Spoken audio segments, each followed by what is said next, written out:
Okay, in this video, we're going to take a look at some CDC tables, the Center for Disease Control. Somebody had asked me to take a look at the COVID-19 comorbidity tables, run them through the tool, and let them know what was found. So, to start with, I want to explain the term comorbidity. Comorbidity is a term that's used to include contributing causes of death. So, on death certificates, there is usually a primary cause of death, and sometimes listed there's a secondary contributing cause of death. Now, these CDC comorbidity tables take the data from the death certificates that were reported to the CDC. Any death certificate that listed COVID-19 as a primary or contributing cause of death was included in these tables. So what I did was I went to the CDC website, cdc.gov. I typed in COVID-19, got a slew of tables, went through, narrowed them down to, I picked two tables out. This first one being monthly provisional counts of deaths by select causes, 2020 to 2021. This table data is through September 29th, 2021. Consists of 21 rows and 31 columns. And there's a sample here of the data table. The columns here being the comorbidity items.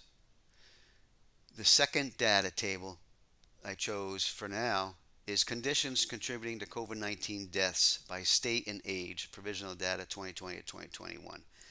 Again, this data is through September 29th, 2021. This particular table has 298,000 rows, 14 columns, and a sample of the data table is here. So what I did, I chose export. You can export your data to a CSV format. Don't choose CSV for Excel. CSV, so that way the tool can read it. It's going to take you through, have you save the file.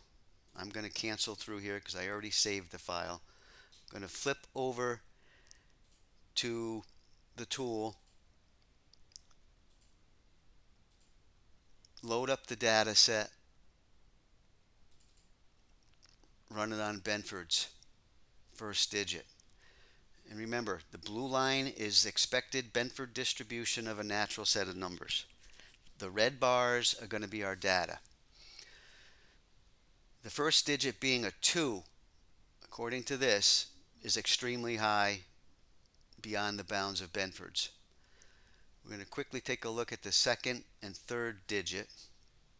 There's 705,777 records in this data set.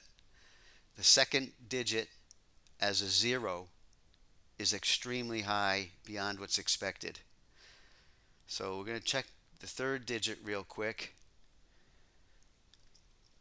Remember, this is just a tool. Benford's is a tool. It doesn't determine whether or not fraud has been committed. It just determines whether or not the data conforms to what's expected in a natural set of numbers. Benford's third digit as a 2, extremely high relative to all other digits.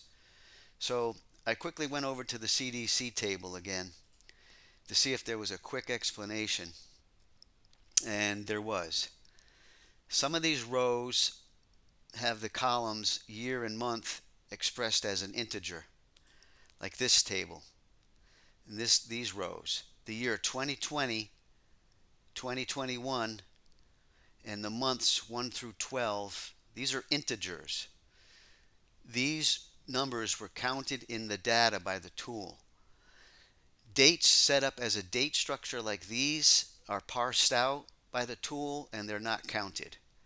So anything with text and non-integer columns is parsed out and not counted. So these columns being counted by the tool skewed the data. So I took these columns out along with one other column that I found over here, ICD codes. Some of these rows, this code is expressed as an integer. So I took this column out as well. And what that left us with is a data set with new data cleaned up. I'm going to load up that cleaned up data into the tool and run Benford's on the first digit. Again, uh, the blue line is Benford's expected distribution. The red lines are the data. This is more conforming to what's expected. The first digit as a 1 is slightly above what's expected. And as you go out across the digits, the 7, 8, and 9 are slightly below what's expected.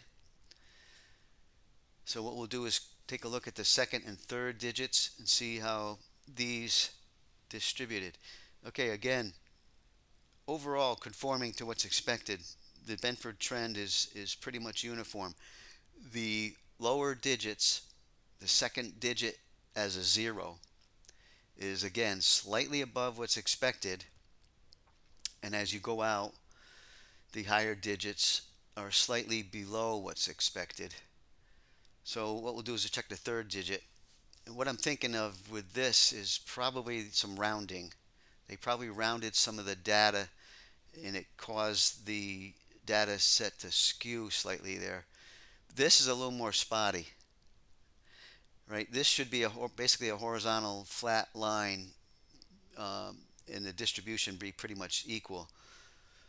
This is a little spotty, so what I'll do probably in the next video or one of the next videos is I'll look into this and see if there's another erroneous column in there, because this data should be more evenly distributed.